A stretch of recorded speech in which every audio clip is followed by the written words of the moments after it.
Find the center of mass of the 4 point masses as shown in figure. बच्चों point masses 1 2 3 4 आपको दिख रहा होगा 1 kg 2 kg 4 kg and 5 kg. ठीक है, M1 M2 M3 and M4. हमें centre of मास इस सिस्टम का फाइंड आउट करना है सारे पॉइंट मास को. तो centre of mass for point mass system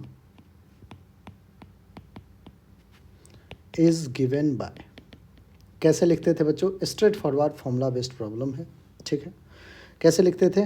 XCOM, x centre of mass होता था M1 X1 plus M2 X2 up to M3 X3 Mn Xn तक जाता रहेगा. नीचे क्या होता था? Summation M1 plus M2 plus M3 and so on. ठीक है, सिमिलरली YCOM फाइंड कर लेंगे अपन M1 Y1 plus M2 Y2 and so on चलता रहेगा ये system divided by M1 plus M2 plus M3 and so on चलता रहेगा बच्चों. जब XCOM YCOM आ जाएगा फिर अपन फाइनली ये X और Y में ही डिस्ट्रीब्यूटेड है. अगर Z होता तो ZCOM भी लिखते, नहीं है, सिर्फ और सिर्फ X और Y प्लेन में है. XCOM YCOM फाइंड आउट करने के बाद अपन RCOM, जो position coordinate of centre of mass होता है वो क्या होता है? XCOM I कैप प्लस का YCOM J कैप. ये फाइनल स्टेप करके अपन फाइनल आंसर लिख देंगे. ठीक है, तो ये सबसे पहले अपन फाइंड आउट करते हैं X सेंटर ऑफ मास. उसके लिए क्या सब चाहिए? M1 का X1 coordinate, X2 coordinate, M2 का ऐसे ही X3 कोऑर्डिनेट, M3 का ये, और सिमिलरली Y1 Y2 Y3 ये सारे कोऑर्डिनेट आपको फाइंड आउट करना है. बच्चों सेंटर ऑफ मास कैलकुलेट करने का जो फर्स्ट स्टेप है तो कि सबके से पहले आप एक ओरिजिन ले लीजिए, एक रेफरेंस ले लीजिए. तो लेट से मैंने इसको ओरिजिन कह दिया. ठीक है, ये हमारा ओरिजिन है. इसके रिस्पेक्ट में हम X1 Y1 X2 Y2 X3 Y3 similarly X4 Y4 ये फाइंड आउट करेंगे. अब देखिए सबसे पहले M1 मास की अगर अपन बात करें, M1 मास यहाँ पे है. M1 मास का X कोऑर्डिनेट बच्चों कितना है? तो आप कहोगे 0 2 3 है. कितना है? 3 है. और M1 मास का जो Y कोऑर्डिनेट है तो नीचे आइए यहाँ आ गए, तो ये कितना हो जाएगा? 0 -1 -2. ठीक है, तो -1 हो जाएगा. आइए बच्चों मास लिखता हूँ मैं यहाँ पे, एक टेबल बना लेता हूँ. इसमें आपका मास रहेगा, ये आपका X1 कोऑर्डिनेट मास का और ये आपका Y1 कोऑर्डिनेट. ठीक है, सारे मास का अपन लिखेंगे 1 बाय 1. मास M1, X1 कितना फाइंड आउट किया है हमने? तो X1 हमने फाइंड आउट किया है 3 और Y1 कितना है बच्चों? -1. तो X1 अपन लिखेंगे 3, Y1 लिखेंगे -1. ठीक है बच्चों. आइए मास M2 और मास M1 बच्चों है कितना? 2 kg है. तो साथ में ये भी लिख दीजिए कि 2 kg. M2 पे आते हैं. M2 अपना कितना है? 4 kg. चलिए X2 Y2 फाइंड आउट करते हैं. और मैं कहूँगा बच्चों कि X1 Y1 नहीं कीजिए इसको, X और Y. ये हो गया आपका X1, ये हो गया आपका Y1. ठीक है, अब प्रॉपर दिख रहा है क्योंकि M2 के लिए X2 लिखना होगा. सिमिलरली Y2 भी फाइंड आउट करना होगा. X2 आइए लिखते हैं M2 के लिए. X2 तो बच्चों फिर से 0 से लेके 3 तक जाओगे तो X2 तो 3 हो गया. Y2 0 2 3, Y2 भी 3 है. तो इस बार बच्चों X2 भी 3 Y2 भी 3 3 3. आइए M3 पे. M3 मास है कितना बच्चों? तो M3 मास है 5 kg. 5 kg. M3 का हमें X3 ढूंढना है और Y3. आइए X3 Y3 की बात करें. कोऑर्डिनेट लिखते हैं अपन. X में चलते चलते चलते चलते X पे गया मैं, -4 पे आ गया तो -4 कॉमा, Y में चलते चलते चलते चलते 5 पे पहुंच गया तो -4 कॉमा 5 मिल गया बच्चों. -4. X3 is -4, Y3 is 5. Next बच्चों M4 लास्ट है हमारा. M4 कितना है? 1 kg. मास है 1 kg. X4 और Y4 कैलकुलेट करना है. X4 यहाँ से देखिए बच्चों 0 से आएंगे 4 तक तो -3, तो -3 हो गया X4 और Y4 कितना हो गया? ऐसे आते आते -2 तक आ गया, -2. तो सारे के पोजीशन कोऑर्डिनेट अपन लिख रहे हैं -3, -2 हो गया बच्चों. हर एक मास का मास भी है, x1 x2 मतलब x भी है, y कोऑर्डिनेट भी है। तो ये XCOM का फॉर्मूला यूज़ करते हैं। M1 2 kg, x1 3, M1 x1 plus M2 4 kg, x2 3 plus M3 5 kg और x3 -4 ब्रैकेट में लिख दिया -4 प्लस का M4 1 kg, x4 -3 divided by M1 that is 2 plus 4 plus 5 plus 1। ठीक है बच्चों, 3 2 जा 6 प्लस 4 3 जा 12 माइनस प्लस माइनस माइनस 5 4 जा 20 plus minus minus 3 divided by 4 plus 2 6 6 plus 5 11 plus 1 12 12 plus 6 कितना हो गया 18 माइनस का 20 माइनस का 3 दैट इज माइनस का 23 डिवाइडेड बाय 12। ठीक है बच्चों, 18 माइनस 23 तो क्या हो जाएगा माइनस का 5 अपॉन 12। एक्सियम आ गया, क्या आई कैप में लिख दो, बिल्कुल। आइए बच्चों, नेक्स्ट अब हमें क्या करना है, एक्सियम के बाद y c m find out करना है।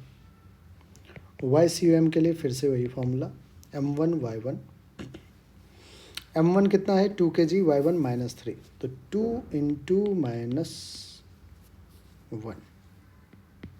ठीक है, M1 हो गया 2 kg, Y1 -1, M2 है 4 kg, Y2 3 प्लस का 4 इंटू 3 प्लस का M3 कितना है बच्चों 5, Y3 है 5 तो 5 इंटू 5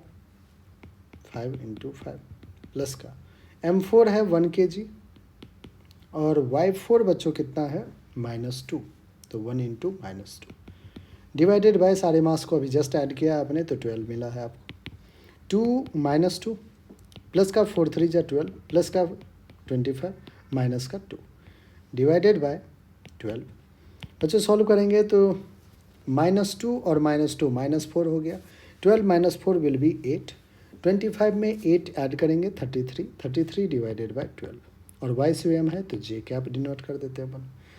जो आर सी ओ एम होगा बच्चों वो होगा x C O M I cap, X C O M is -5/12 in I cap plus का Y C O M that is 33/12 in J cap और पोजीशन कोऑर्डिनेट है तो ऐसा यूनिट क्या हो जाएगा मीटर। एक बार बच्चों अपन क्या करते हैं, -5/12 है तो क्यों ना 5 को 12 से डिवाइड भी कर लेते हैं, है ना। फाइनल आंसर अपन आ जाएगा, क्या करते हैं अपन सबसे पहले 5 को 12 से डिवाइड कर लेते हैं तो 5 डिवाइडेड बाय 12 करेंगे बच्चों, आ जाएगा 0.42।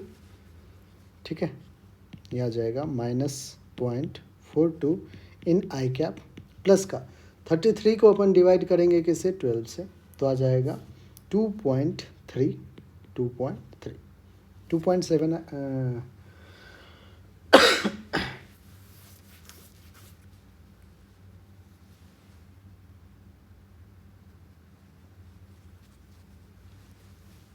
एक मिनट बच्चों, 33 को 2.75 आएगा। ठीक है, 2.3 ने 2.75 और ये क्या आ जाएगा जे कैप में, ये आ गया आपका मीटर और यही बच्चों आपका क्या होगा बिल्कुल correct. 2 particles of mass 1 kg and 2 kg are located at x equals to 0 and x equals to 3 meter. Find the position of their center of mass. देखिए बच्चों एक्स एक्सिस पे क्या लाई कर रहा है, मैं एक एक्स एक्सिस ड्रॉ कर लेता हूँ। सपोज कीजिए ये ओरिजिन है x इक्वल्स टू 0, यहाँ पे कौन प्लेस्ड है 1 kg और ये है हमारा point x is equals to 3 metre, यहाँ पे कौन प्लेस्ड है 2 kg। बच्चों इतना तो आइडिया होगा कि जो हमारा सेंटर ऑफ मास लाई करने वाला है वो इसी लाइन पे, जो लाइन ज्वाइनिंग 1 kg 2 kg पे ही लाई करेगा। ठीक है, इन बिटवीन कहीं पे। अब देखिए हमें नहीं पता कि कहाँ पे लाई करेगा, हमें ये कॉन्सेप्ट जरूर पता है कि जिधर हैवियर मास होता है उधर ही सेंटर ऑफ मास लोकेट करते हैं अपन, है ना, उधर ही शिफ्ट करते हैं। फिर भी हमें नहीं कुछ आइडिया है तो अपन सबसे पहले फर्स्ट स्टेप होता है कि एक रेफरेंस ले ले, एक ओरिजिन ड्रॉ कर ले। तो ओरिजिन हमने ड्रॉ कर लिया, ठीक है। दोनों पॉइंट मास है, पॉइंट मास की वजह से जो x centre of mass y centre of mass होता है उसका फॉर्मूला हमें पता है m1 x1 plus m2 x2 upon m1 plus m2, पता है बच्चों ये चीज़ें। ऐसे ही वाईसीएम ऐसे ही जेडसीएम लिख सकते हैं। सिंस वाई पे कोई लाई नहीं कर रहा है तो वाईसीएम जेडसीएम दोनों क्या होगा 0 होगा। सिमेट्री है बच्चों, सिर्फ और सिर्फ एक्स एक्सिस पे लाई कर रहा है इसलिए वाई सेंटर ऑफ मास और जेड सेंटर ऑफ मास तो 0 ही होगा। आइए x1 देख लेते हैं, position of mass 1 kg, 1 kg को मैं m1 लेता हूँ, m2 लेता हूँ 2 kg को, तो आप कहोगे कि सर ये तो ओरिजिन पे ही लाई कर गया, तो 0। ठीक है, m1 कितना है 1 kg और x1 क्या आ गया 0। m2 कितना है 2 kg और x2 क्या होगा बच्चों, तो आप कहोगे कि x2 है हमारा 3 मीटर, 0 मीटर एंड 3 मीटर। आइए एक्सियम के फॉर्मूला में पुट कर देते हैं। Axiom will be m1 that is 1, x1 is 0, m2 that is 2, x2 is 3 divided by m1 plus m2 that is 1 plus 2। ऊपर बच्चों 3 2 जा 6, नीचे है 2 + 1 3 दैट इज़ 3 1 जा 3 2 जा 2 मीटर आ गया। अब ये 2 मीटर कहाँ से आया है, ओरिजिन से। अब देखिए बच्चों, मैंने कहा ना था कि हैवियर, जिधर हैवियर साइड होगा उधर लाई करेगा। तो x is equals to, let's say ये है 2 मीटर। यहाँ पे कौन है, सेंटर ऑफ मास प्लेस्ड। आई बच्चों कहानी समझ में, ठीक है। अगर इक्वल मास होता 1 kg 1 kg तो बिल्कुल मिड पॉइंट पे लाई करता, 1.5 मीटर पे लाई करता। अब चाहो तो आंसर कैलकुलेट कर सकते हो, ठीक है बच्चों। चलिए,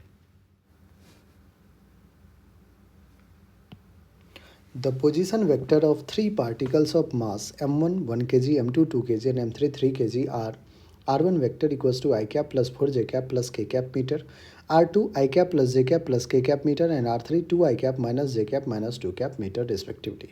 Find the position vector of their center of mass. बच्चों position vector of center of mass that means RCOM कह रहा है फाइंड आउट करने को। RCOM will be m1 r1 plus m2 r2 plus m3 r3 upon m1 plus m2 plus m3। ये तो formula आपने पढ़ रखा है। m1 मास 1 कितना है बच्चों 1 kg, r1 वेक्टर कितना है, r1 गिवन है i cap plus 4j cap plus k cap plus का m2 is 2 kg and r2 is i cap plus j cap plus k cap plus m3 is 3 kg and r3 is 2 i cap minus j cap minus 2 k cap, okay, divided by m1 plus m2 plus m3। बच्चों m1 है 1 plus 2 plus 3। Solve करते हैं, 1 को अंदर insert करते हैं तो आ गया I cap plus 4j cap plus का k कैप, 2 को 2i cap plus 2j cap plus 2k cap plus का 3 2 जा 6i कैप माइनस का 3j कैप माइनस का 3 2 जा 6k cap divided by 3 + 2 + 1 that is 6। I cap को एक साथ ऐड करिए, I cap plus 2i cap that is 3i cap, 3i cap plus 6i cap 9i cap plus का 4j cap plus 2j cap 6j cap and 6j cap minus 3j cap will be 3j cap plus k cap plus 2k cap 2 + 1 3 and minus 6 will be minus 3k cap and divided bye 6। ठीक है बच्चों, 3 को common ले लिया जाए, 3 common लिया आपने तो 3i कैप प्लस का j कैप माइनस का k cap and divided bye 6। 3 1 जा 3 2 जा दैट इज 3 1/2 टाइम्स ऑफ जो RCOM आ रहा है वो आ रहा है 1/2 times of 3i cap plus j cap minus k cap और ऑफ कोर्स ऐसा यूनिट विल बी मीटर। ठीक है, RCOM कितना आ गया आपका, ये फाइनल आंसर आ चुका है। A thin rod of length 3L is bent at right angles at a distance L from one end. Locate the center of mass of the arrangement with respect to the corner. Take L equals to 1.2 metre. बच्चों suppose कीजिए आपके पास एक 3L length का एक rod था, uniformly distributed, मास जो है uniformly distributed.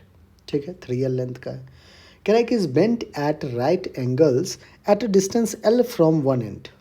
Suppose कीजिए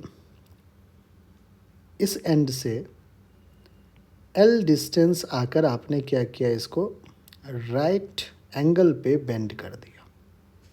लेट्स से आपने यहाँ से इसको बेंड कर दिया है कुछ ऐसे, अब ये कुछ ऐसे हो गया। तो ये अगर L है तो ये कितना हो जाएगा बच्चों, क्या 2L हो जाएगा। ठीक है, ये अगर L तो ये क्या होगा 2L। क्या मैं इसको यहाँ पे बना दूँ, इसी कहानी को बच्चों मैं यहाँ पे ड्रॉ करता हूँ। ठीक है, यहाँ पे ड्रॉ कर दिया, जो काम कहा था करने वो कर दिया। ये जो लेंथ है आपका ये है 2L, ये जो लेंथ है ये आपका है एल। ठीक है बच्चों, कॉर्नर आपको ये दिख रहा है। कॉर्नर के रिस्पेक्ट में ही आपको क्या करना है, centre of mass find out करना है। यूनिफॉर्मली डिस्ट्रीब्यूटेड रॉड है बच्चों, तो अगर एल लेंथ है तो मास भी क्या होगा, एम मास। अगर 2L लेंथ है तो मास भी क्या होगा, 2M हो जाएगा। ठीक है ना। तो अब ये बताइए मुझे, एक यूनिफॉर्मली डिस्ट्रीब्यूटेड रॉड है तो इसका सेंटर ऑफ मास कहाँ होगा, तो आपको होगा कि सर मिड पॉइंट पे लोकेट होगा। सिमिलरली 2L का कहाँ पे होगा, मिड पॉइंट पे लोकेटेड होगा। सेंटर ऑफ मास तो यहाँ पे होगा। सेंटर ऑफ मास जो है वो यहाँ पे होगा। सारा का सारा मास अपन एज्यूम कर सकते हैं यहाँ पे है। और कॉर्नर से वो डिस्टेंस भी आप कैलकुलेट कर सकते हैं बच्चों, बुद्धिमान है आप क्या कहोगे, ये होगा L/2। सिमिलरली यहाँ पे कितना मास होगा, 2M मास होगा। यहाँ से यहाँ का डिस्टेंस भी आप कह सकते हो, आप कहोगे कि L लेंथ हो जाएगा सर कॉर्नर से। बहुत बढ़िया बच्चों, आपने इस पूरे सिस्टम को देखिए, रॉड का सिस्टम चल रहा था, इसको आपने 2 पॉइंट मास सिस्टम बना लिया है। आपने कह दिया कि सर ये रहा आपका 2M मास और ये रहा आपका ओरिजिन, ये लेंथ रहा L, ये रहा आपका M मास, ये लेंथ रहा L/2। तो 2 पॉइंट मास ही होगा। अब बच्चों आपको अब ये तो आइडिया लग गया होगा कि जो सेंटर ऑफ मास होगा ये 2M और M का, वो कहीं ना कहीं इन दोनों मास को जो लाइन क्या कर रखा है, कनेक्ट कर रखा है, उसी पे कहीं ना कहीं लाई करेगा। आइए एक बार फाइंड आउट कर लेते हैं अपन ओरिजिन के रिस्पेक्ट में। ये कॉर्नर आपका ओरिजिन हो गया, इसके रिस्पेक्ट में अपन XCOM और YCOM फाइंड आउट करते हैं। बच्चों M मास की अगर बात करें, M मास के पास सिर्फ और सिर्फ X कोऑर्डिनेट है जो कि L/2 है, Y तो है साहब का 0 है। 2M मास की अगर बात करें तो 2M मास का सिर्फ और सिर्फ Y कोऑर्डिनेट है जो कि L है, X कोऑर्डिनेट 0 है। क्योंकि ये देखें बच्चों, ये Y एक्सिस पे लाई कर रहा है और ये X एक्सिस पे लाई कर रहा है। आई होप आपको कहानी समझ में आ गई। तो M1 mass, M1 is M, X1 is L/2, Y1 is 0। लीजिए सब लिख दिया मैंने। Similarly M2 mass, M2 is 2M, X2 is 0 and L2 is Y2 is L। क्या हम पॉइंट मास के लिए XCOM YCOM लिखना जानते हैं? बिल्कुल। M1 X1 प्लस का M2 X2 divided by M1 plus M2, M plus 2M। बच्चों सॉल्व कीजिए तो ML/2 divided by 3M, M ने M को कैंसिल किया, L डिवाइडेड बाय 3 × 6। कोई दिक्कत नहीं। XCOM आ गया L/6, YCOM फाइंड आउट करते हैं। YCOM will be M1 that is M, Y1 that is 0 plus का M2 2M, Y2 is L divided by M1 plus M2 that is 3M। 2ML/3M, M ने M को cancel किया, 2L/3 जो है बच्चों वो YCOM आ गया। हमें क्या फाइंड आउट करना था, RCOM। RCOM will be L/6। L की वैल्यू कह रहा है बच्चों कितना लेना है आपको, 1.2। 1.2 divided by 6 in I cap plus 2L, 2 × 1.2 divided by 3 in J cap, और पोजिशन कोऑर्डिनेट है SI यूनिट मीटर। बच्चों 1.2 डिवाइडेड बाय 6, तो 6 2 जा 12 that is 0.2 in I cap, plus का पॉइंट हटाएंगे 10 आएगा, 3 से 4 जा 4 2 जा 8 that is 0.8 in J cap metre. एक बार अगर अपन लोकेट करें तो x हो जाएगा, x coordinate centre of mass का 0.2 और y कोऑर्डिनेट 0.8। देखिए बच्चों x कोऑर्डिनेट 0.2, मुझे कुछ बातें बतानी है इसलिए मैं कह रहा हूँ ये चीज़ें। x कोऑर्डिनेट है 0.2, तो यहाँ से यहाँ तक L/2 है, मतलब 0.5L है, तो 0.2 लेट से कहीं यहाँ पे होगा। और y कितना है, y है बच्चों 0.8। ऑफ कोर्स ये पूरा L है तो ये 0.8 कुछ ये हो जाएगा। जो सेंटर ऑफ मास, ध्यान से देखिएगा बच्चों मैं क्या बताना चाह रहा हूँ, सेंटर ऑफ मास जो है वो तो यहाँ पे इस लाइन पे लाई कर रहा है। आप कहोगे कि सर रॉड तो उधर है ही नहीं, रॉड जो था अपना वो तो ये और ये रहा, लेकिन सेंटर ऑफ मास जो है वो देखिए रॉड पे लाई कर ही नहीं रहा है, वहाँ पे एक्चुअल मास तो प्रेजेंट है ही नहीं। क्या ऐसा हो सकता है क्या? बिल्कुल हो सकता है बच्चों। ज़रूरी नहीं है कि सेंटर ऑफ मास जो है उस पर हमेशा जो पोजीशन सेंटर ऑफ मास का आप कैलकुलेट किए हो उस पर हमेशा मास जो है वो फिजिकल मास वो प्रेजेंट रहे ही। वो रह भी सकता है, वो नहीं भी रह सकता है। सेंटर ऑफ मास जो है वो बॉडी के विद इन भी लाई कर सकता है और आउटसाइड भी लाई कर सकता है। वहाँ पे फिजिकल मास हो भी सकता है और नहीं भी हो सकता है। तो आपके लिए बच्चों मैं एक नोट करके, यही चीज़ मुझे बताना था इसलिए मैंने लोकेट भी किया है। एक नोट करके लिख लीजिएगा कि centre of mass may not necessarily have a physical mass present at it. It may lie within or outside the body. It may lie within or outside the body. ठीक है बच्चों, आई होप आपको अच्छे से समझ में ये problem आ गया होगा। जो एक नोट था वो भी आपने। 4 particles of mass 1 kg, 2 kg, 3 kg and 4 kg are placed at the 4 vertices A, B, C and D of a square of side 1 meter. Find the position of center of mass of the particles. बच्चों कह रहा है कि जो चारों particle है वो एक स्क्वायर के वर्टिसेस पे प्लेस्ड। ठीक है, हमने एक स्क्वायर बना लिया है। ए, बी, सी और डी वर्टिसेस के नेमिंग भी कर दिए हैं। ए पे 1 kg, बी पे 2 kg, सी पे 3 kg एंड डी पे 4 kg को हमने प्लेस कर दिया। ठीक है बच्चों, सारे के सारे पॉइंट मास हैं। सेंटर ऑफ मास कैलकुलेट करना होगा। एक सबसे पहले अपन क्या करते हैं, रेफरेंस ले लेते हैं और उस रेफरेंस के रिस्पेक्ट में अपन क्या करेंगे, position of centre of mass calculate करेंगे। और centre of mass point mass के लिए XCOM आपको पता है, m1 x1 plus m2 x2 up to m4 x4 divided by m1 plus m2 plus m3 plus m4 वहाँ तक जाना है। सिमिलरली YCOM बच्चों m1 y1 plus m2 y2 plus m3 y3 and so on m4 y4 तक जाएंगे। यहाँ भी m1 plus m2 plus m3 up to m4 तक जाएंगे। रेफरेंस के लिए मैं क्या करता हूँ बच्चों,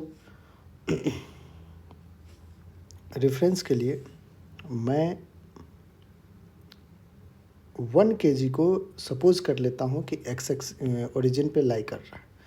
इसको मैं कहता हूँ x एक्सिस और इसको कहता हूँ मैं y एक्सिस। आपको पता है सेंटर ऑफ मास कैलकुलेट करने के लिए आप अपने अकॉर्डिंग जो है किसी को भी रेफरेंस पॉइंट मान सकते हैं और उस रेफरेंस पोजीशन से जो है आप कैलकुलेट करोगे। तो हमने क्या किया, इसको x एक्सिस ले लिया। ठीक है, इसको हमने क्या किया है x एक्सिस और इसको y एक्सिस ले लिया। अब 1 kg ओरिजिन पे प्लेस्ड है तो 1 kg का x1 भी 0, y1 भी 0। 2 kg का देखिए बच्चों, x1 क्या होगा, तो साइड 1 मीटर दिया हुआ है तो यहाँ से यहाँ तक जाने में आपको कितना डिस्टेंस कवर करना पड़ा, 1 मीटर है साइड। ठीक है, 1 metre 1 metre 1 metre and 1 metre. तो x2 जो है वो तो 1 आ गया। y2 x एक्सिस पे लाई कर रहा है तो y 0 होगा तो 0 हो गया। आइए बच्चों इस 3 kg का कोऑर्डिनेट डालते हैं। इसका x भी 1 और y भी 1 तो 1,1। 4 kg का x तो कहोगे आप 0, y हो जाएगा 1 मीटर। देखिए आपने x1 y1 x2 y2 ठीक है, x3 y3 x4 y4 सब हमने फाइंड आउट कर लिया है। अब बच्चों आते हैं अपन सिंपल फार्मूला XCOM पे। XCOM इज m1 कितना है 1 kg, x1 है 0, m2 कितना है 2 kg, x2 कितना है बच्चों 1, प्लस m3 कितना है 3 kg, x3 कितना है 1, प्लस का m4 कितना है 4 kg और x4 कितना है 0। बच्चों सबके कोऑर्डिनेट साथ में आप लिखते जाए। m1 plus m2 that is 1 kg plus 2 kg plus 3 kg plus 4 kg। Answer जो आएगा बच्चों 1 into 0 0, 2 into 1 2 plus 3 into 1 3, 3 plus 2 क्या हो जाएगा 5 divided by 2 plus 1 3, 3 plus 3 6, 6 plus 4 10 that is 5/10। कितना आ गया 5/10। 5/10 को अपन कितना लिख सकते हैं बच्चों, 0.5 लिखेंगे। ठीक, तो क्या आ गया 0.5 आ गया XCOM। अब आइए YCOM कैलकुलेट करते हैं। m1 इज़ 1, इसका y1 भी 0 है, प्लस का m2 इज़ 2 kg, y2 0 है, m3 इज़ 3 kg, y3 1 है, m4 इज़ 4 kg, y4 कितना है 1 है, डिवाइडेड बाय फिर से वही 1 प्लस 2 प्लस 3 प्लस 4 जो कि 10 आ जाएगा। ठीक है, न्यूमरेटर देखते हैं, 4 1 जा 4, 3 1 जा 3, 4 + 3 7, 7/10 दैट इज़ 0.7। बच्चों आपको 0.5 और 0.7 आर सेंटर ऑफ मास आ चुका है, तो RCOM will be 0.5 in I cap और 0.7 इन जे कैप। ऐसा यूनिट मीटर। ये आपका बच्चों फाइनल आंसर आ चुका है। ठीक है, चलिए। A uniform lamina ABCD is made from a square ABD and an equilateral triangle BCD. Find the center of mass of the lamina. बच्चों लेमिना जो 2D बॉडी होता है उसके लिए अपन क्या कर सकते हैं, उसके लिए अपन एरिया के टर्म्स में भी सेंटर ऑफ मास कैलकुलेट कर लेंगे, जो कि इजी होता है। ठीक है ना। तो फॉर 2D बॉडीज या फिर थिन सीट हो 2D बॉडीज को अपन लेमिनार बॉडी भी कहते हैं, है ना। तो lamina we can use x centre of mass as A1 x1 plus A2 x2 and so on divided by A1 plus A2। अब ये बच्चों क्यों अपन ऐसे करते क्यों है? अगर अपन एक स्क्वायर की एग्जांपल ले तो स्क्वायर का जो एरिया है और जो मास है वो प्रोपोर्शनल ही तो बटा होगा। पूरा मास जो है पूरे एरिया पे क्या होगा, प्रोपोर्शनल बटा हुआ है। ऐसे इक्विलेटरल ट्रायंगल है, मास और एरिया क्या है, प्रोपोर्शनल बटा हुआ है। इसलिए अपन m1 x1 plus m2 x2 अपन m1 प्लस m2 की जगह a1 x1 plus a2 x2 अपन a1 प्लस a2 भी यूज़ कर सकते हैं। सिमिलरली YCOM करना हो तो a1 y1 plus a2 y2 and so on upon A1 plus A2 ऐसे भी कर सकते हैं, since mass is directly proportional to area on 2D bodies और लेमिनार बॉडीज और थिन सेट। तो बच्चों यहाँ पे भी हमें वही करना है। उसके लिए सबसे पहले एक रेफरेंस हमें लेना जरूरी होता है। सेंटर ऑफ मास कैलकुलेट कर रहे हैं आप तो एक रेफरेंस लीजिए, और इस बार बच्चों रेफरेंस इस फिगर में खुद ही लिया जा चुका है कि एक्स एक्सिस वाई एक्सिस आपको दिख रहा होगा, ये ओरिजिन दिख रहा है, बहुत बढ़िया ओरिजिन हो गया 0,0, ये एक्स एक्सिस हो गया, ये हमारा वाई एक्सिस हो गया। अगर हम ABDE स्क्वायर की बात करें तो इस स्क्वायर का एरिया मैं A1 से रिप्रेजेंट करता हूँ, इस स्क्वायर का एरिया मैं A1 से रिप्रेजेंट करता हूँ, और इसका जो सेंटर ऑफ मास का पोजीशन कोऑर्डिनेट होगा इस स्क्वायर का बच्चों, वो कहाँ पे होगा, तो ज्योमेट्रिकल सेंटर पे होगा। इसको अगर आप देखें तो यहाँ से ये A/2 पे होगा, ओरिजिन से A/2 पे होगा। ठीक है ना। y 0 होगा क्यों, क्योंकि एक्स एक्सिस पे लाई कर रहा है। आइए बच्चों अब एक बार एरिया 1 लिख लें अपन। एरिया 1 इज स्क्वायर है तो side into side that is A into A will be A square, and x1 is A/2, y1 is 0। Next बच्चों आते हैं अब एरिया 2 की बात कर ले। इक्विलेटरल ट्रायंगल है, एरिया 2 A2 विल बी क्या होता है 1/2 इंटू बेस इंटू हाइट। तो 1/2 इंटू बेस बच्चों ये रहा आपका B से D, और ये बेस कितना है A है, तो आप कहोगे 1/2 into base will be A into height कौन सा है बच्चों, हाइट आपका ये है मीडियन जो है, ये कितना होता है बच्चों, तो आप इसको कैलकुलेट कर सकते हो। और आइए मैं आपको कैलकुलेट करना सिखा ही देता हूँ जिससे कि आगे आपको फिर कभी दिक्कत नहीं होगा। ठीक है बच्चों, तो आइए अपन हाइट एक बार कैलकुलेट, क्योंकि कुछ बच्चों को ये भी परेशानी होती है कि सर हाइट कैसे कैलकुलेट करते हैं। इसको जनरली अपन मीडियन भी कहते हैं, है ना। इसको अपन इक्विलेटरल ट्रायंगल का मीडियन भी कहते हैं, और कहते हैं ना जहाँ पे हर एक मीडियन क्या करे, इंटरसेक्ट करे, उसी को अपन क्या कह देते हैं, सेंट्रॉइड भी कह देते हैं।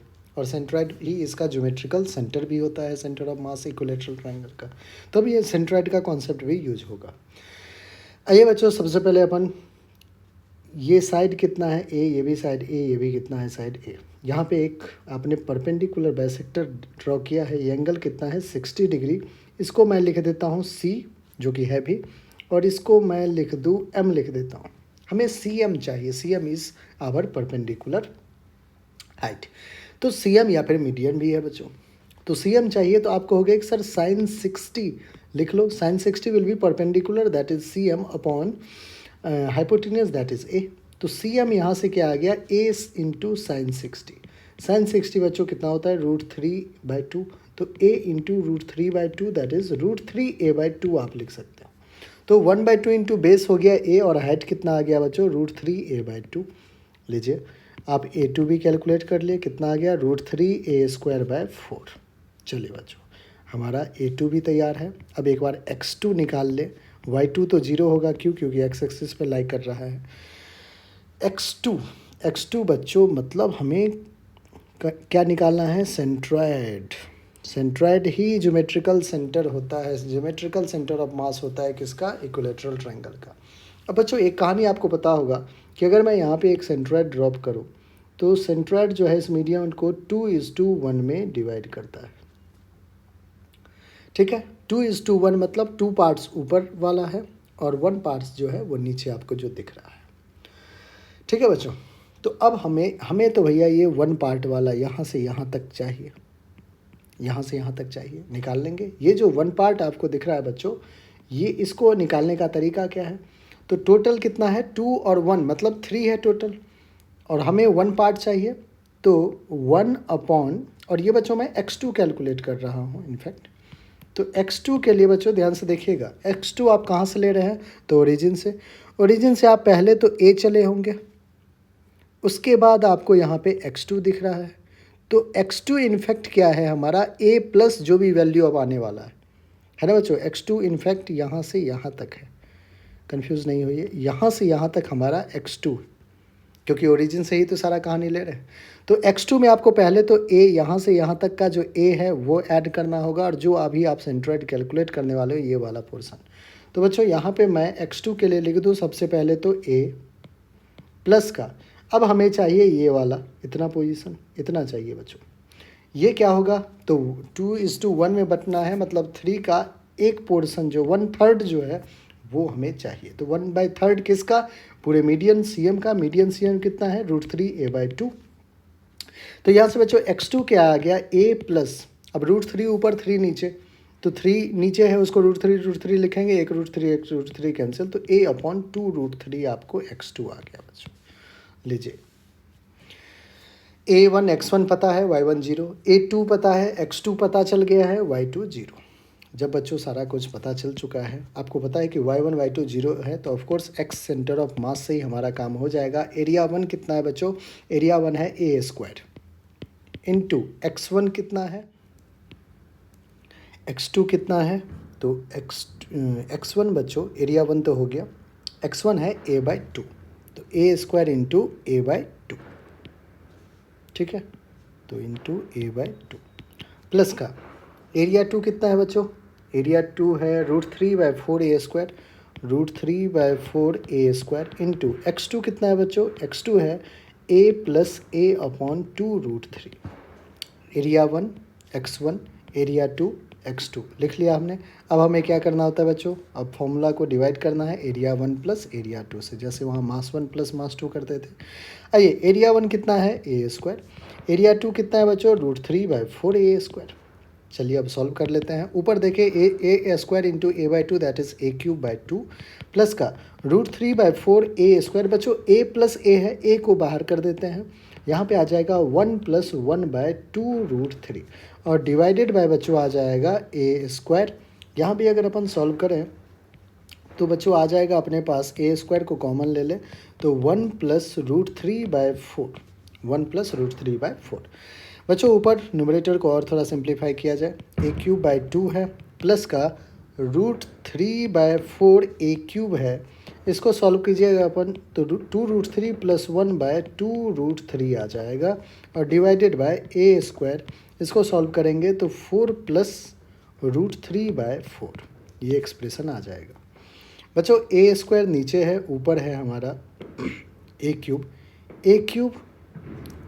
अगर मैं कॉमन ले लूँ, यहाँ पे मैं कॉमन ले लेता हूँ एक साथ, ठीक है। a³ अगर मैं कॉमन ले लूँ तो आ जाएगा 1/2 प्लस का √3/4 इंटू 1 + 2√3/2√3 डिवाइडेड बाय a², 4 + √3/4 यह आएगा। बच्चों क्या a² ने एक a² कैंसिल किया, √3 ने एक √3 को भी कैंसिल कर दिया। तो अब देखिए न्यूमरेटर जो आपका बन के आ रहा है वो आ रहा है a 1/2 प्लस 4 नीचे 2 नीचे, तो 1/8 into 1 + 2√3 divided by 4 + √3 divided by 4। अरे बच्चों एक बार इसकी वैल्यू फाइंड आउट कर लेते हैं। ठीक है। ए इंटू 1/2 दैट इज़ 0.5 प्लस का 1 प्लस 2√3, 1 प्लस 2√3, ठीक है, और डिवाइडेड बाय 8 दैट इज़ 0.55, फिर से 0.56 आ रहा है बच्चों, और डिवाइडेड बाय 4 प्लस √3, जिसको 4 से डिवाइड भी करना है, 1.433, ठीक है।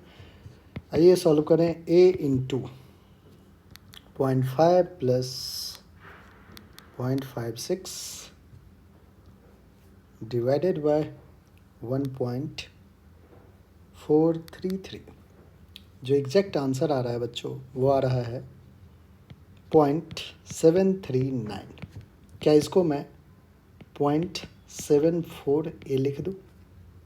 अब XCOM है, ऑफ कोर्स मीटर इसका आंसर हो जाएगा, ठीक है बच्चों। तो जो RCOM आएगा इसका फाइनल वो आ जाएगा 0.74 इन आई कैप प्लस का 0 इन जे कैप, क्योंकि YCOM तो बच्चों 0 है। तो ये आपका फाइनल आंसर आ चुका है।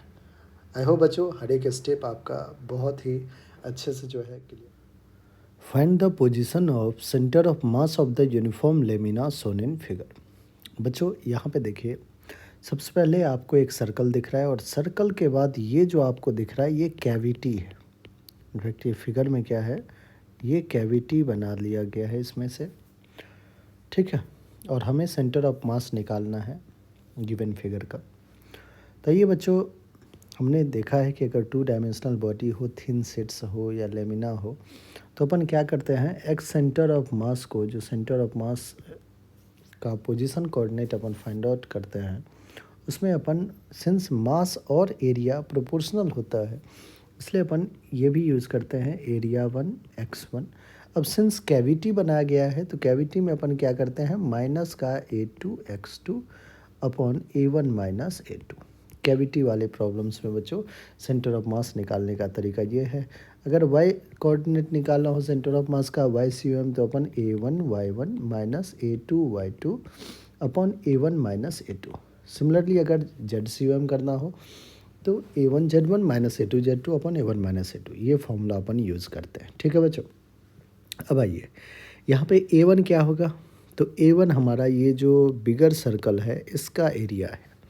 तो A1 अपने को यहाँ पे लिख लेना है मुझे, A1 is equals to, circle है तो पाई इंटू आर स्क्वायर, ठीक है। रेडियस कितना है बच्चों, तो रेडियस A गिवन है A, तो पाई इंटू A स्क्वायर, ठीक है। अब आगे बढ़ते हैं, तो रेडियस A गिवन था तो हमने लिख लिया पाई इंटू A स्क्वायर।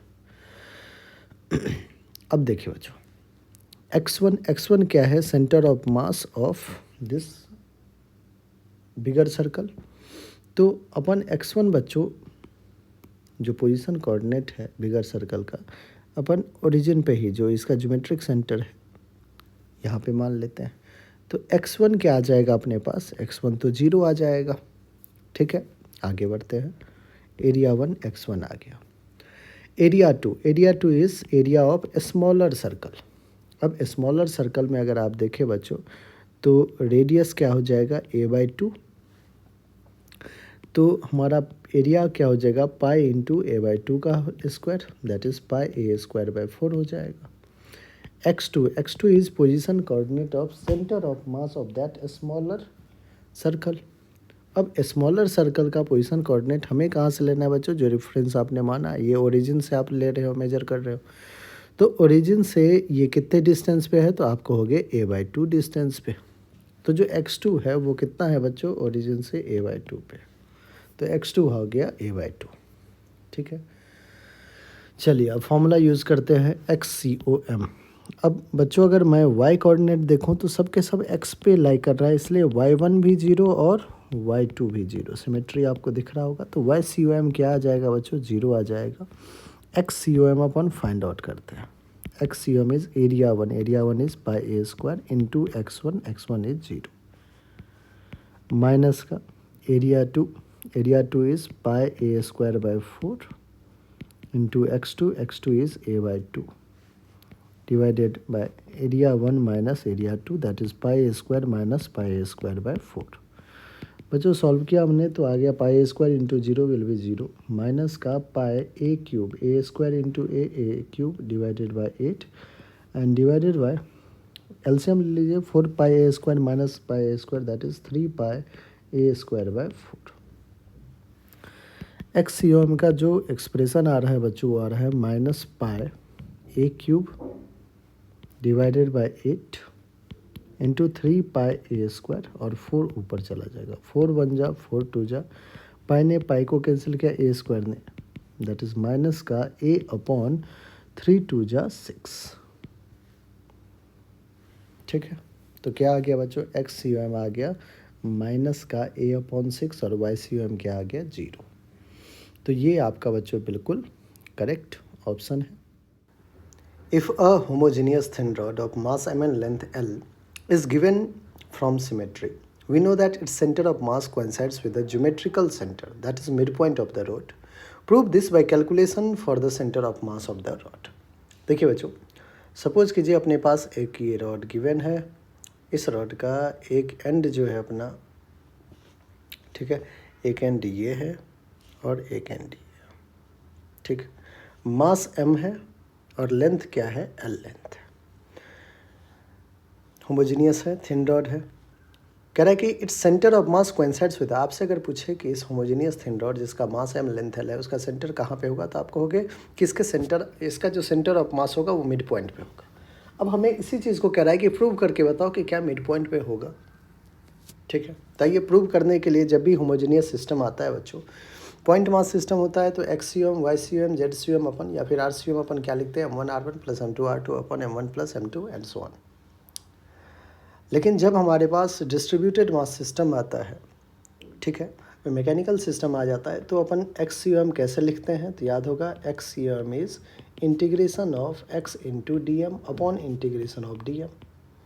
ऐसे ही वाई सी एम अगर कैलकुलेट करना हो तो integration of y into D m upon integration of D m. Z c m के लिए integration of z into D m upon integration of D M.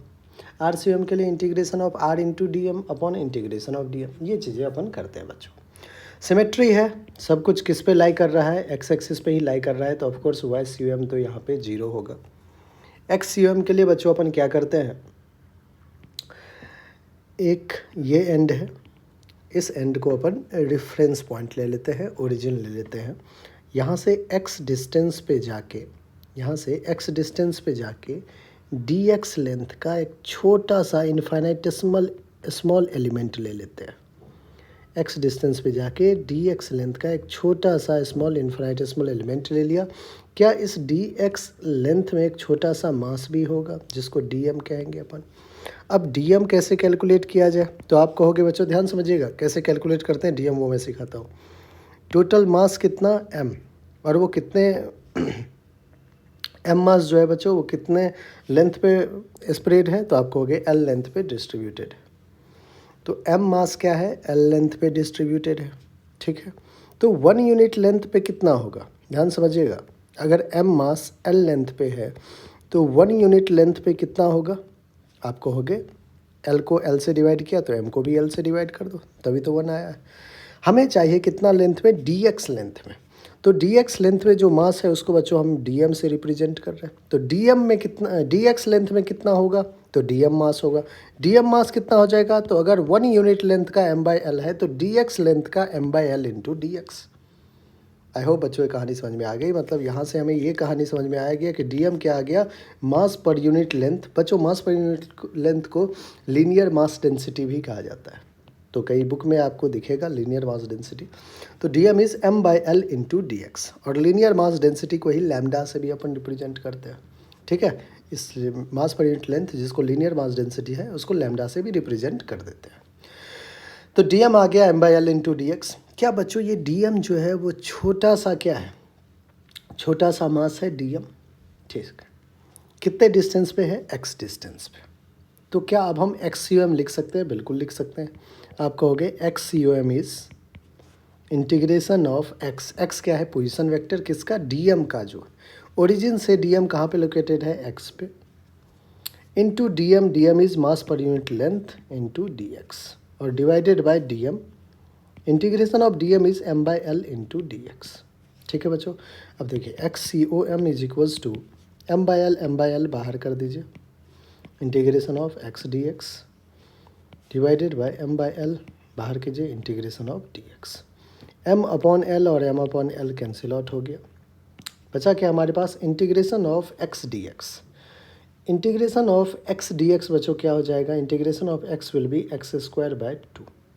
X का power कितना है 1, 1 में 1 ऐड कीजिए, 2 divided by 2 divided by integration of D X will be X. अब बच्चों हमें लिमिट लिखना है, एक्स कहाँ से कहाँ तक वेरी कर सकता है, तो आप देखिए एक्स जब इस एंड पे रहेगा, इस एंड पे, तो एक्स की वैल्यू 0 होगी, और x जब इस एंड पे आ जाएगा तो x की वैल्यू l होगा। तो आप कह सकते हैं कि ये जो x है हमारा वो 0 से l तक वेरी करेगा, 0 से l, 0 to l।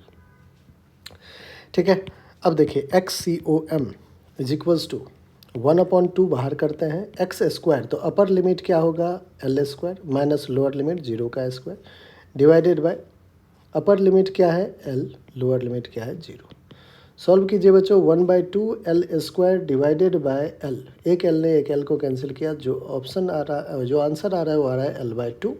यही तो मिड पॉइंट है, यही तो हम जानते हैं कि एक यूनिफॉर्मली डिस्ट्रीब्यूटेड मास सिस्टम, अगर एक रॉड है हमारा जिसका मास एम लेंथ एल है, तो जो उसका सेंटर ऑफ मास होगा वो मिड पॉइंट पे लाई करेगा।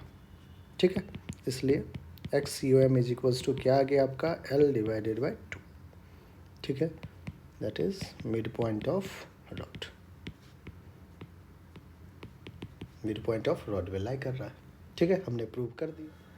Find the centre of mass of a thin semi circular ring of radius r। हमें बच्चों एक रिंग दिया हुआ है, थिन सेमी सर्कुलर रिंग, और जिसका रेडियस r दे रखा है, हमें कह रहा है कि सेंटर ऑफ मास इसका फाइंड आउट करना है। ठीक है बच्चों, आइए सबसे पहले अपन क्या करते हैं, एक कोऑर्डिनेट एक्सिस बना लेते हैं, है ना, कोऑर्डिनेट एक्सिस बना लेते हैं। जो आपका रेफरेंस है वो अपन ओरिजिन ले लेते हैं, ये वाई एक्सिस, ये एक्स एक्सिस, ये आपका ओरिजिन हो गया। ठीक है, ओरिजिन से ही सारा कैलकुलेशन करेंगे। ऑफ कोर्स सेंटर ऑफ मास के लिए एक रेफरेंस पॉइंट लेना ज़रूरी होता है बच्चों। तो हमने एक ओरिजिन को क्या किया है, रेफरेंस पोजीशन में लिया है 0,0, रेडियस गिवन है r। अब हमें इस सेमी सर्कुलर रिंग जो दिख रहा है आपके सामने, उसका क्या करना है, सेंटर ऑफ मास कैलकुलेट करना है। ऑफ कोर्स बच्चों पॉइंट मास तो है नहीं कि डायरेक्ट फॉर्मूला यूज़ कर ले, डिस्ट्रीब्यूटेड मास सिस्टम है, तो हमें क्या करना होगा, इसको पहले एलिमेंटल फॉर्म में ले जाना होगा और उसके बाद सारे कैलकुलेशंस करने हैं। तो हमने क्या किया बच्चों, थीटा एंगल पे जाके डी थीटा का एक छोटा सा इन्फिनिटेसिमल स्मॉल एलिमेंट ले लिया। ध्यान समझिएगा क्या तरीका होता है।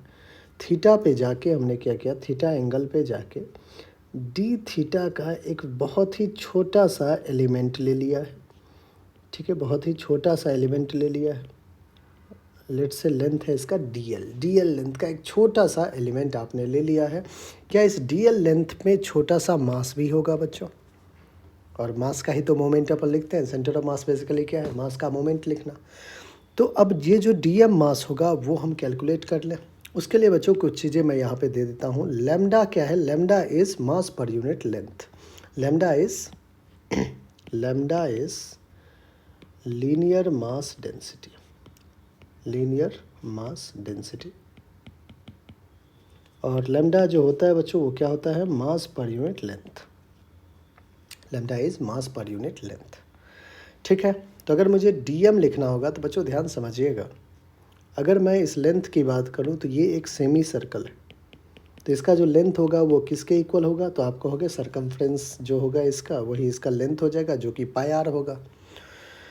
ठीक है, देखिएगा बच्चों ध्यान समझिएगा, अगर मैं ये कह दूं कि इस सेमी सर्कल का मास जो है वो m है, तो छोटा सा डीएम मास जो डीएल लेंथ कैरी कर रहा है उसको हम कैसे लिखेंगे, वो लिखने का तरीका समझिए।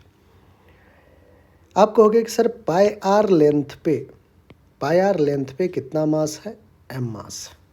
पाई आर लेंथ पे कितना मास है, m लेंथ है, m मास है। तो 1 यूनिट लेंथ पे कितना मास होगा, तो आप कहोगे m divided by pi r. हमें dl unit length, dl length पे चाहिए, तो dl लेंथ पे क्या हो जाएगा, m upon pi r into dl होगा। अब dl लेंथ पे जो मास है उसी को तो हमने dm कहा है, उसी को हमने क्या कहा है, dm कहा है ना। तो dm क्या हो जाएगा, m divided by pi r into dl। I hope बच्चों ये स्टोरी आपको समझ में आ गई है। ठीक है, ये स्टोरी आपको समझ में आ गया है। हमने यहाँ पे dm लिख लिया। अब देखिए dm तो आ गया। हमें जब x centre of mass find out करना होता है या y centre of mass find out करना होता है बच्चों डिस्ट्रीब्यूटेड सिस्टम के लिए, तो हम लिखते हैं x into D M integration of y into D m divided by integration of D m, ऐसे ही divided by integration of D m. ये दो फॉर्मूला आपने पढ़ रखा है, ठीक है ना बच्चों। अब देखिए, अगर आप देखें सिमेट्री है तो x एक्सिस पे ये लाई करेगा ही नहीं centre of mass. Centre of मास कहाँ पे लाई कर रहा है बच्चों, y एक्सिस पे लाई कर रहा है सिमेट्री की वजह से। बाकी हम कैलकुलेट करके भी देख लेंगे कि x सेंटर ऑफ मास 0 आ रहा है। अब देखिए dm का तो काम आपने कर लिया है, dm का काम आपने कर लिया है। x क्या है, उस छोटे से dm मास का जो रेफरेंस पोजीशन है आपका, रेफरेंस पॉइंट जो कि ओरिजिन है, ओरिजिन के रिस्पेक्ट में उसका कोऑर्डिनेट क्या है। तो बच्चों यहाँ पे मैं कोऑर्डिनेट आपको ड्रॉ करके बताता हूँ। ये है हमारा ओरिजिन, ध्यान से देखिएगा, और r डिस्टेंस पे जाके जो मास है वो है हमारा dm मास। ओरिजिन से r डिस्टेंस जब मैं गया हूँ तो क्या है, मास है एक, कौन सा मास है, dm मास। ठीक है बच्चों, एक स्ट्रेट लाइन ड्रॉ कर देते हैं। हमें इस dm मास का पोजीशन कोऑर्डिनेट लिखना है, एक्स एक्सिस वाई एक्सिस, ये तो ओरिजिन है ना अपना। तो आप कहोगे कि सर ये वाला जो है पोजीशन कोऑर्डिनेट वो इसका एक्स कोऑर्डिनेट होगा और ये वाला वाई कोऑर्डिनेट होगा। ये बच्चों अगर थीटा एंगल है, ऑफ कोर्स हमने थीटा लिया भी है, तो आर का ये कंपोनेंट आर कॉस थीटा हो जाएगा और ये कंपोनेंट आर साइन थीटा हो जाएगा। तो डीएम मास का जो पोजीशन कोऑर्डिनेट होगा वो एक्स में हो जाएगा आर कॉस थीटा और वाई में हो जाएगा आर साइन थीटा। लीजिए, जो एक्स और वाई हमें चाहिए था इस फॉर्मूला के लिए वो भी हमने कैलकुलेट कर लिया। अब हमें क्या करना है, अब हमें इस फॉर्मूला को यूज़ करना है। आइए, x C O m is integration of x, x coordinate क्या है बच्चों, r cos theta into D M. D m कितना आपने कैलकुलेट किया है, m upon pi r into d l, m upon pi r into d l divided by integration of D M. D m is m upon pi r into d l. आइए बच्चों, एक और काम हमें करना है, डी एल को भी हमें क्या करना होगा, थीटा के टर्म्स में लिखना होगा, आर और थीटा के टर्म्स में। डी एल ध्यान से यहाँ पे देखिएगा बच्चों, तो थीटा एंगल है, डी थीटा एंगल है और ये लेंथ है डी एल। बच्चों एक रिलेशन आपने पढ़ रखा होगा, मैं फिर से यहाँ पे ड्रॉ कर देता हूँ आपके लिए जिससे कि बेहतर अंडरस्टैंडिंग हो। ठीक है, और ठीक, इस एंगल को क्या कहा है हमने, डी थीटा। ये जो हमारा रेडियस है और ये जो हमारा छोटा सा आर्क लेंथ है इसको हमने डी एल कहा है। बच्चों आपने एक theta is equals to arc length divided by radius, ये कॉन्सेप्ट पर रखे हो आप। यहाँ पे थीटा क्या है, डी थीटा, आर्क लेंथ क्या है डी एल, रेडियस क्या है आर। तो मैं डी एल को क्या लिख सकता हूँ, are d theta. D L भी हमने आर डी थीटा के टर्म्स में लिखना सीख लिया। आइए अब लिखना सीख लिया तो यहाँ पे इक्वेट करते हैं। एक आर ने एक आर को भी कैंसिल किया, m upon pi cos theta, d l की जगह आप लिखोगे आर डी थीटा का integration divided by integration of m upon pi r, d l की जगह लिखोगे आर डी थीटा। चलिए बच्चों, कुछ कैंसिल आउट होता हुआ दिख रहा है, बिल्कुल, आर ने आर को भी कैंसिल आउट कर दिया। इंटीग्रेशन के बाहर बच्चों आप m अपॉन पाई ला सकते हैं, तो हमने m अपॉन पाई, और देखिए एक r भी है, r कांस्टेंट ही रहेगा तो उसको भी बाहर कीजिए, तो ऊपर बच गया integration of cos theta d theta, नीचे बच रहा है बच्चों m अपॉन पाई बाहर किया इंटीग्रेशन ऑफ डी थीटा। जो कैंसिल आउट हो रहा है टर्म वो है m अपॉन पाई, तो बच गया अपने पास r integration of cos theta d theta divided by integration of d theta. अब बच्चों थीटा कहाँ से कहाँ वेरी कर रहा है वो भी हमें देखना होगा। तो देखिए यहाँ पे ध्यान से बच्चों, इस फिगर में जब हमारा एलिमेंट यहाँ पे होगा, तो थीटा कितना सबटेंड कर रहा होगा, 0 डिग्री। बढ़ते बढ़ते बढ़ते बढ़ते बढ़ते बढ़ते बढ़ते यहाँ पे 90 डिग्री, फिर बढ़ते बढ़ते बढ़ते बढ़ते बढ़ते यहाँ पे जब आ जाएगा तो 180 डिग्री। तो 0 से 180 डिग्री, और इसी को रेडियन के टर्म्स में लिखेंगे तो आप कहेंगे 0 to पाई। अब क्या कहोगे बच्चों, जो थीटा है वो 0 से पाई वेरी कर रहा है, 0 से पाई वेरी कर रहा है। ये r integration of cos theta will be sine theta, integration cos theta का sine theta, limit will be 0 to pi divided by integration of d theta will be theta, limit will be 0 to pi. बच्चों r, अब upper limit minus lower limit, that is sine pi minus का sine 0 divided by theta की जगह pi, upper limit minus lower limit. बच्चों जो expression आ रहा है वो आ रहा है r sine pi, sine 0, sine pi, sine 2 pi, 3 pi, सब पे वैल्यू क्या होल्ड करता है, साइन 0। माइनस का sine 0 will be 0 divided by pi. अगर आप ऊपर देखें तो ऊपर 0 divided by pi, that is 0। इसलिए कहते हैं बच्चों, सिमेट्री भी कह रहा था कि एक्स सी ओ एम क्या है, 0 है, और हमने डिराइव भी किया तो हमारा एक्स सी ओ एम क्या आ गया बच्चों, 0 आ चुका है। सेंटर ऑफ मास का जो एक्स कोऑर्डिनेट होगा वो क्या है, 0। Now calculate for y C O m. Y C O m will be integration of y into D m upon integration of D m. Y बच्चों हमने आर साइन थीटा कैलकुलेट कर रखा है, d m will be m upon pi r into d l. देख लीजिए d m क्या calculate कर रखे हैं, m upon pi r into d l, और d l is are d theta divided by integration of D m, that is m upon pi r into d l. ठीक है बच्चों, theta फिर से वहीं 0 से पाई वेरी करेगा, 0 से पाई वेरी करेगा, डी एल को फिर से वही आर डी थीटा लिख देंगे। जो कैंसिल आउट हो रहा है वो देख लेते हैं एक बार। आर ने आर को कैंसिल आउट कर दिया, एम अपॉन पाई चला आया बाहर। देखिए बच्चों ऊपर लिखना है इंटीग्रेशन 0 to पाई, बच क्या गया साइन थीटा, और डी एल बच गया है बच्चों। तो डी एल को आर डी थीटा लिख दूँ, आर डी थीटा ऊपर साइन थीटा, नीचे एम अपॉन पाई तो कैंसिल हो गया, integration 0 to pi d 1 upon r, d l को लिख सकते हैं आर डी थीटा, फिर से आर ने आर को भी कैंसिल कर दिया। जो एक्सप्रेशन आ रहा है बच्चों वाई सी ओ एम का वो आ रहा है, आर को बाहर कीजिए, integration of sine theta d theta, और साइन थीटा का इंटीग्रेशन बच्चों माइनस का कॉस थीटा होता है अपन integration of d theta 0 to pi limit.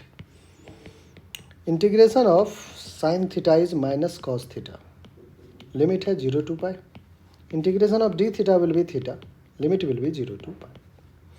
जो वाई सी ओ एम आ रहा है बच्चों यहाँ पे हमारा वो आ रहा है आर माइनस का cos of upper limit cos pi minus का कॉस ऑफ 0, माइनस माइनस बच्चों प्लस हो गया, कहानी समझ में आ गई। माइनस कॉस थीटा पहले से है तो अपर लिमिट माइनस लोअर लिमिट करेंगे तो पॉजिटिव हो जाएगा, divided by theta is upper limit pi minus lower limit 0।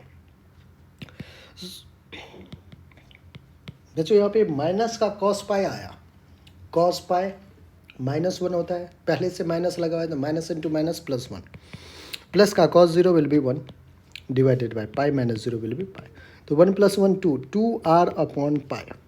जो वाई सी ओ एम आ रहा है बच्चों 2 आर अपॉन पाई आ रहा है। इसका मतलब जो सेमी सर्कुलर रिंग गिवन है आपका उसका वाई सी ओ एम आ जाएगा 2 आर बाय पाई और एक्स सी ओ एम आ जाएगा 0। तो जो हमारा आर सी ओ एम आएगा मतलब position coordinate of centre of mass, centre of mass का पोजीशन कोऑर्डिनेट वो आ जाएगा 0,2 r upon pi, 0,2 r upon pi. ये आपका बच्चों बिल्कुल करेक्ट आंसर है सेमी सर्कुलर जो गिवन था उस रिंग के लिए। आई होप बच्चों हर एक स्टेप आपको अच्छे से क्लियर हो गया होगा। ठीक है, तो ये आपका आंसर आ चुका है बच्चों। ऐसे ही अपन इंटीग्रेट करके ऐसे लिमिट लेके अपन locate the centre of mass of a homogeneous semi circular disc of radius r and mass है। बच्चों आपको एक सेमी सर्कुलर डिस्क गिवन है, ठीक है, जिसका रेडियस है आर और मास क्या है इसका एम मास। हमें सेंटर ऑफ मास लोकेट करना है, यूनिफॉर्मली डिस्ट्रीब्यूटेड सिस्टम है, पॉइंट मास नहीं है कि अपन direct x c m y c m z c m का फॉर्मूला लगा लें। तो हमें क्या करना होगा, इसको डिस्ट्रीब्यूट करना होगा इनफाइनाइटेसिमल स्मॉल एलिमेंटल लेंथ में। एक डिस्क को डिस्ट्रीब्यूट करना है बच्चों तो मैं कहूँगा कि आप क्यों ना इसको क्या करें, बहुत सारे रिंग्स में डिस्ट्रीब्यूट कर लें, बहुत सारे, ठीक है, रिंग्स में ऐसे करके डिस्ट्रीब्यूट कर ले तो ये ऑटोमेटिक क्या हो जाएगा, एक डिस्क बन जाएगा। ठीक है, हमने क्या किया बच्चों, आर डिस्टेंस पे जाके डी आर थिकनेस का एक आर डिस्टेंस पे जाके हमने क्या किया बच्चों, एक डी आर थिकनेस का आर डिस्टेंस पे जाके एक डी आर थिकनेस का एलिमेंटल लेंथ ले लिया। ठीक है, क्या है थिकनेस, डी आर थिकनेस का। आर डिस्टेंस पे जाके हमने एक डी आर थिकनेस का क्या किया है, लेंथ। ठीक है, डी आर थिकनेस एक एलिमेंटल लेंथ ले लिया है। ठीक है, अब इस एलिमेंटल लेंथ को अगर आप देखें तो ये एक सेमी सर्कुलर रिंग दिख रहा है। ठीक है, ये क्या है, एक सेमी सर्कुलर रिंग। अब ये सेमी सर्कुलर रिंग का हर एक ऐसे बहुत सारे इनफाइनाइट सेमी सर्कुलर रिंग अपन अगर एक के ऊपर एक प्लेस कर दे तो एक डिस्क फॉर्म कर लेगा। बच्चों सेमी सर्कुलर रिंग का कुछ ना कुछ मास भी होगा। सेमी सर्कुलर रिंग का क्या होगा, मास होगा। उस मास को मैं कहता हूँ डीएम। डीएम क्या है, बहुत ही छोटा सा मास है, क्योंकि infinitesimal small elemental semi circular ring है, तो इसका मास क्या हो जाएगा, डीएम। अब पूरे डिस्क का मास क्या है बच्चों, एम। पूरे डिस्क का मास डिवाइड है कितने पे, तो आप कहोगे पूरे डिस्क के एरिया पे। डिस्क का जो एरिया है सेमी सर्कुलर है, इसलिए पाई आर स्क्वायर बाय 2 होगा। ठीक है, और हमें कितने पे चाहिए, हमें चाहिए सिर्फ और सिर्फ इस एलिमेंटल रिंग पे। तो हम क्या करेंगे, mass upon total area pi are square by 2। हमें कितने एरिया पे चाहिए, तो इस एरिया के लिए सरकमफ्रेंस क्या हो जाएगा, पाई स्मॉल आर। अब देखिए रिंग की मैं बात कर रहा हूँ, रिंग का सरकमफ्रेंस क्या होगा, पाई इंटू आर, मतलब लेंथ हो गया पाई इंटू आर, और थिकनेस क्या है, डी आर।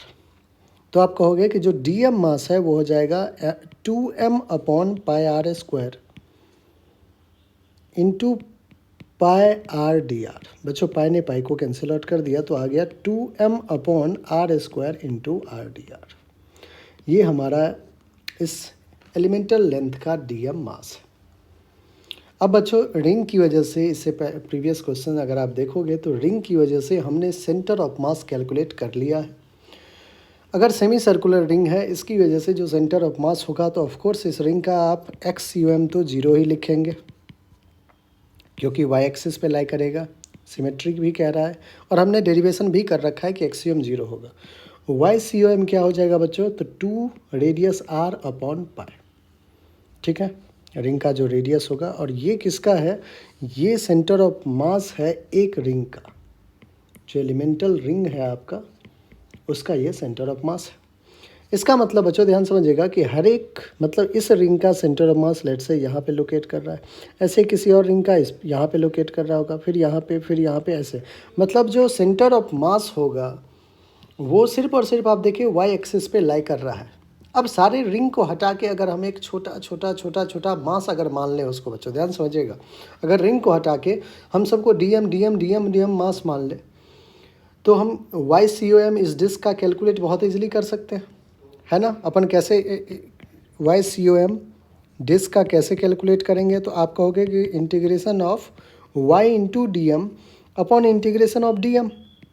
अब integration of y into D m, तो y क्या हो जाएगा, यहाँ से देखिए y क्या है, बेसिकली y इस डी एम का, मतलब इस डी एम मास का ओरिजिन से पोजीशन कोऑर्डिनेट है, वो तो आ चुका है 2r अपॉन पाई। तो हमें पोजीशन कोऑर्डिनेट y की जगह क्या लिखना होगा, 2r अपॉन पाई।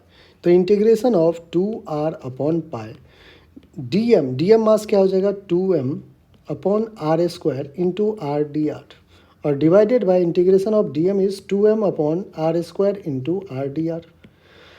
अब देखिए बच्चों, सॉरी 2m है यहाँ, 2m जो कैंसिल आउट हो रहा है उसको अपन कैंसिल आउट कर लेते हैं। एक सेकेंड 2m नहीं, सही तो था, 2r अपॉन पाई ना, 2r ही रहेगा। 2 2 जा 4, इंटीग्रेशन के अंदर देखिए 4 है, m है, r और r स्क्वायर है, dr है, divided by pi into capital R square, integration of 2m upon are square into are d are. बच्चों कुछ कॉमन और दिख रहा है, उसको बाहर कर लेते हैं। जैसे कि 4 कॉमन है, m कॉमन है, मतलब 4 constant, m constant, pi are square constant. Integration के अंदर सिर्फ वेरिएबल रहेगा R square d R divided by 2m upon are square constant है बाहर के, जो इंटीग्रेशन के अंदर आर डी आर। बच्चों ध्यान समझिएगा, आर जो है वो वेरी कर रहा है, कहाँ से कहाँ कर रहा है। तो आप कहोगे कि लेट से पहला एलिमेंटल लेंथ अगर हम यहीं पे ले लें तो आर की वैल्यू 0 हो जाएगा ओरिजिन पे। जैसे जैसे आप बढ़ते जाओगे वैसे वैसे क्या होगा, आर की वैल्यू बढ़ती जाएगी, और एक जब यहाँ पे इस सरकमफ्रेंस पे लाई कर रहा होगा तो आर की वैल्यू होल्ड करेगा, जो रेडियस है डिस्क का। तो 0 टू कैपिटल आर जो है वो इसका लिमिट वेरी कर रहा है। कहाँ से कहाँ तक बच्चों, 0 से कैपिटल आर। जो अपना स्मॉल आर है वो 0 से आर तक वेरी कर रहा है। एम ने एम को कैंसिल किया, 2 1 जा 2 2 जा, आर स्क्वायर ने आर स्क्वायर को किया।